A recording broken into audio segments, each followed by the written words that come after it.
Al Jazeera অনুসন্ধানী সাংবাদিক জুলকারনাইন সায়ের গুলিবিদ্ধ ওসমান হাদির শুটারকে নিয়ে যে তথ্য দিচ্ছেন সেগুলো ভুল মনগড়া হিসেবে উল্লেখ করেছেন সোশ্যাল অ্যাক্টিভিস্ট ও লেখক পিনাকি ভট্টাচার্য। তিনি তার পোস্টে উল্লেখ করেন, জুলকারনাইন সায়ের মিথ্যা এবং গুজব তথ্য ছড়িয়ে বেড়াচ্ছেন।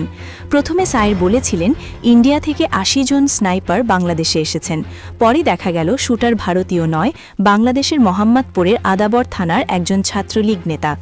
পরবর্তীতে যখন সায়ের আবার পোস্ট দিলেন ছাত্রলীগ নেতারা শুট করে ভারতে পালিয়ে গেছে, তার এই পোস্টের বিপরীতে পিনাকি বলেন, আমরা যেন খুনিকে খোঁজাখুঁজি না করি সেই জন্যই তিনি এই ধরনের তথ্য ছড়াচ্ছেন। তিনি আরও বলেন, দেশের সাধারণ মানুষই তাকে খুঁজে বের করেছে এবং সাধারণ মানুষই তাকে ধরবে।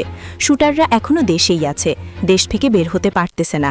নিরাপদে বের করে দেওয়ার জন্য বিভিন্ন গল্প সাজানো হচ্ছে যাতে আমরা তাদেরকে খোঁজাখুঁজি ছেড়ে দেই। তিনি আরও বলেন, আপনারা সবাই সতর্ক থাকুন, ওরা দেশেই আছে।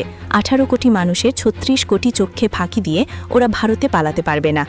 সায়েরের এই তথ্য নিয়ে সন্দেহ পোষণ করেছেন ডাকসু নেতা ফাতিমা তাসমিন ঝুমা।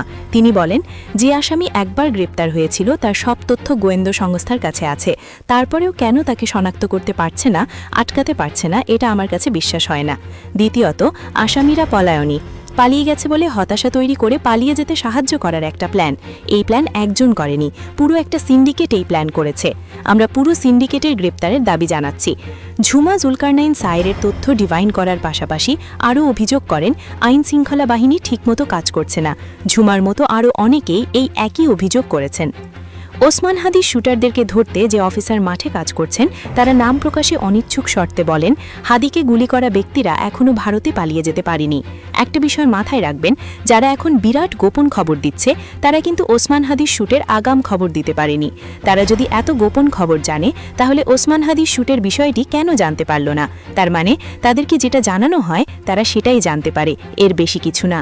এদিকে ইনকেলাব মঞ্চের সদস্য সচিব আবদুল্লাহ আল জাবের বলেছেন, দেশের প্রশাসন থেকে শুরু করে গোয়েন্দা সংস্থাগুলোর উপর সরকারের কোনো নিয়ন্ত্রণ নেই, অনেকটা জোড়াতালি দিয়ে চলছে। যেখানে হাদির সহপাঠীরা একটা মানসিক বিপর্যয়ের ভিতর আছে, সেখানে প্রশাসনের লোকেরাই তাদের কাছ থেকে তথ্য যাচ্ছে এবং সহযোগিতা যাচ্ছে। অবিশ্বাস্য বিষয় হলো, হাদিকে গুলি করা ব্যক্তির পরিচয় কোনো পুলিশ প্রশাসন বা গোয়েন্দা সংস্থা নিয়ে আসেনি। তার প্রথম পরিচয় সামনে আনে দ্য ডিসেন্ট নামের একটি পত্রিকা।